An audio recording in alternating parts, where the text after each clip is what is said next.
అరే రే అందరిలో ఒక తీరు ఉంటే మాజీ మంత్రి మల్లారెడ్డి సార్ ఒకళ్ళొల్లి ఒక తీరు ఉంటుంది. ఇక మరి పెళ్ళిళ్ళు ఉన్నాయి, ఏం సంగతి మేము పోవద్దా, మా లీడర్ల పెళ్ళిళ్ళు మస్తు మంది ఉన్నాయి, ఇక 2 దినాలు సెలవు ప్రకటించిండు అంటున్నాడు నిండు అసెంబ్లీ సభల. ఇక మరి సార్ చెప్పింది నిజమే, ఊళ్ళో ఫంక్షన్ హాల్ కూడా దొరుకుతలేవు, బయట గాజ్ తీర్లు ఉన్నాయి పెళ్ళిళ్ళు. ఇక మరి ఆ సీజన్ వచ్చేసింది, ఇక మరి బ్యాండ్ వాళ్ళకు కెమెరామెన్ వాళ్ళకు మస్తు డిమాండ్ ఉన్నది. ఇక మరి ఎట్లున్నది సంగతి, ఏం సంగతి ఒకసారి అరుచుకుందాం పండి.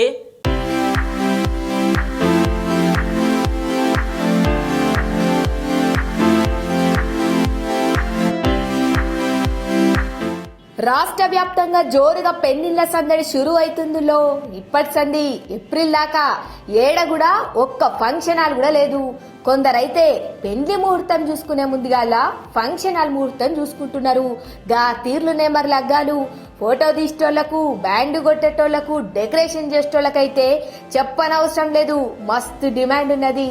మాఘమాసం మాయ గట్లుంటది. మళ్ళా ఒక్కటే నాడు 2-3 పెండ్లిళ్ళు వచ్చేసరికి ఏ పెండ్లికి పోవాలో అర్థం కాని పరిస్థితులున్నారు. పత్రికిచ్చి తప్పక రండి అన్నాక ఏ పెండ్లికి పోకుండా బాధనేనాయే.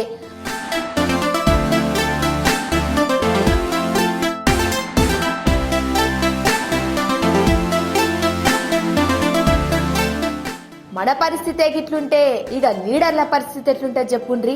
పాపం మాజీ మంత్రి మల్లారెడ్డి బాధనైతే ఇంకా జర ఎక్కువనే ఉన్నది. వినుండ్రి.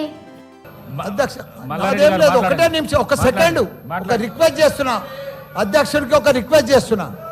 14-15 వసంత పంచమి ఉంది కాబట్టి అందరి కోరిక మేరకు, సభ్యులందరి కోరిక మేరకు పెళ్లిళ్ళు 26,000 పెళ్లిళ్ళు ఉన్నాయి కాబట్టి ఆ 2 దినాలు సభ పెట్టొద్దని మా రిక్వెస్ట్, అంతే.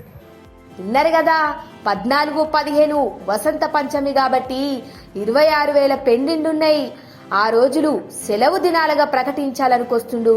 ఇంకేముంది, అసెంబ్లీ మొత్తం ఆనందంతో నవ్వుడే నవ్వుడు. మల్లారెడ్డి సార్ చెప్పిన దాంట్లో తప్పేం లేదు. మనకే ఇన్ని పెండ్లిళ్ళుంటే లీడర్లకి ఇంకెన్ని పెండ్లిళ్ళుంటాయి చెప్పుండ్రి.